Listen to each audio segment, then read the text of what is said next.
या देवी सर्वभूतेषु मातृरूपेण संस्थितः नमस्तस्यै नमस्तस्यै नमस्तस्यै नमो नमः।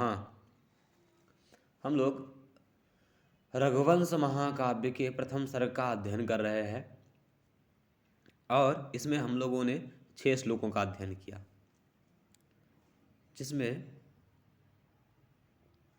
पूर्व के पाठ में हम लोगों ने यथा विधिहुताग्नीनाम यथा कामार्चितार्थिनाम यथा अपराध दंडानाम यथा काल प्रबोधिनाम इस श्लोक का अध्ययन किया। और जैसा कि हम लोग जान रहे हैं कि इसमें कालिदास जी रघुवंश में उत्पन्न जो राजा हैं उन राजाओं के बारे में बता रहे हैं। जैसे 5वें श्लोक में उन्होंने बताया सोहमाजन्म शुद्धानाम आफलोदय कर्मणाम आसमुद्र क्षितीसानाम आनाकरथ वर्तमानाम, इसमें बताया तथा यथा विधिहुताग्नीनाम यथा कामार्चितार्थिनाम यथा अपराध दंडानाम यथा काल प्रबोधिनाम। इसी प्रकार 6वें 7वें और 8वें श्लोक में तथा 9वें श्लोक में उन्होंने रघुवंश में उत्पन्न जो राजा हैं उन राजाओं के बारे में बताया है। फिर लास्ट में कहते हैं कि रघुणाम अन्वयम वक्षे, यानी रघुवंश कुल में उत्पन्न जो राजा हैं उन राजाओं का अन्वय कहूँगा, उनके वंश क्रम को बताऊँगा। तो जो रघुणाम अन्वयम वक्षे यह पद है उस पद का 5वें 6ठे तथा 7वें और 8वें श्लोक में जितने भी षष्ठ्यंत पद हैं उन सभी षष्ठ्यंत पदों के साथ उनका संबंध होता है। चलिए, तो हम लोगों को 7वें श्लोक का अध्ययन करना है, इसलिए हम यहीं से चलते हैं। तो त्यागाय संभृतार्थानाम सत्याय मितभाषिणाम यशसे विजगीषूणाम प्रजायै गृहमेधिनाम। त्यागाय, त्यागाय इसका अभिप्राय है दानाय, यानी दान के लिए। त्यागाय में चतुर्थी है, तो त्यागाय का अर्थ होगा कि त्याग करने के लिए, अर्थात दान करने के लिए, सत्पात्र व्यक्ति को दान करने के लिए। संभृतार्थानाम, संभृतः अर्थः यही ते संभृतार्थाः, यहाँ बहुव्रीहि समास है। अनेकमन्य पदार्थे इस सूत्र के द्वारा बहुव्रीहि समास होता है। संभृतार्था का क्या अभिप्राय है? तो धन को एकत्र करने वाले, ये अभिप्राय है इसका। सत्पात्र व्यक्तियों को दान देने के लिए धन को एकत्र करने वाले। यहाँ जो संभृतार्था नाम में जो अर्था नाम यह पद है, तो अर्थ शब्द यहाँ धनवाची है, क्योंकि अर्थ शब्द के कई अर्थ होते हैं। कोश वचन है अर्थो विधेय रय वस्तु प्रयोजन निवृत्तिषु, तो अर्थ शब्द धनवाची भी होता है। चलिए, तो त्यागाय संभृतार्थानाम इसका अभिप्राय हुआ कि सत्पात्र व्यक्तियों को दान देने के लिए धन को एकत्र करने वाले जो रघुवंश में उत्पन्न राजा है उन राजाओं का अन्वय कहूँगा। तत्पश्चात सत्याय मितभाषिणाम यह पद है, तो इसमें भी मितभाषिणाम यह है, यह भी रघुणाम के साथ अन्वित होगा। तो होगा सत्याय मितभाषिणाम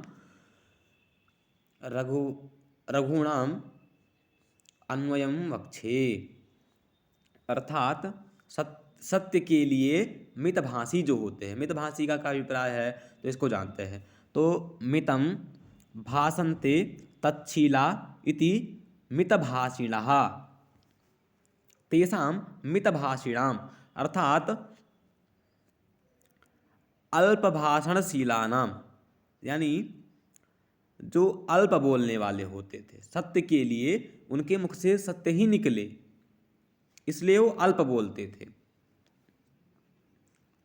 तो वो अल्प बोलते थे, तो उनके अल्प बोलने का अभिप्राय ऐसा नहीं था कि वो किसी के अनादर के लिए अल्प बोलते थे, अपितु किसी का अनादर वो नहीं करना चाहते थे। उनका अभिप्राय ये था कि भाई हम कम बोलेंगे तो हमारे मुख से सत्य ही निकलेगा, और यदि अधिक बोलेंगे तो कुछ ना कुछ झूठ निकलता रहेगा। इसलिए हमें तो जो सत्य के लिए कम बोलने वाले राजा है तो उन रघुवंश में उत्पन्न राजाओं का अन्वयम बक्षे, अन्वय कहूँगा। चलिए, आगे है यशसे विजगीषूणाम। यश से, यश के लिए, कीर्ति के लिए, विजगीषूणाम, विजेतुम इच्छवः इति विजगीषवः तेषां विजगीषूणाम। यह सन्नंत है, यहाँ सन प्रत्यय होकर के विजगीषवः बनता है। इसका अभिप्राय ये हुआ कि यश के लिए, कीर्ति के लिए,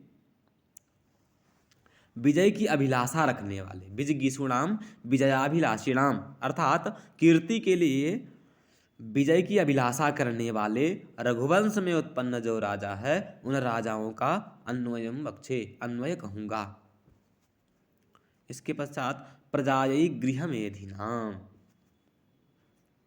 प्रजायै चतुर्थी है तो संतानाय, संतान के लिए, गृहमेधिनाम, गृहमेधिनाम का क्या अभिप्राय है तो गृहैहि अर्थात दारैहि मेधन्ते संगच्छन्ते इति गृहमेधिनः तेषां गृहमेधिनाम।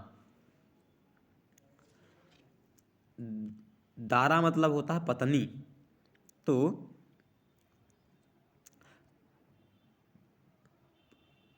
प्रजाएं मतलब होता है संतान, तो संतानोत्पत्ति के लिए पत्नियों के साथ संबंध बनाते थे, न कि कामोपभोग के लिए। चलिए, तो प्रजाए गृहमेधि नाम, इस हम लोगों ने इसका अभिप्राय जाना। अब एक बार फिर से सामान्यतः जान लेते हैं। तो त्यागाय संभृतार्था नाम अर्थात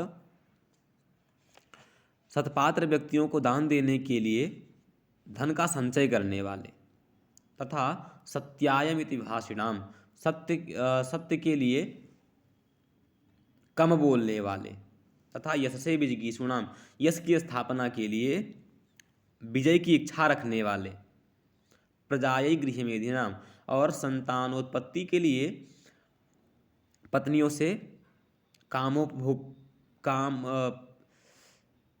सहवास करने वाले, न कि कामोपभोग करने मतलब काम के लिए उपभोग नहीं करते थे, ऐसे जो रघुवंश में उत्पन्न राजा हैं उन राजाओं का अन्वयम बक्षे, अन्वय कहूँगा।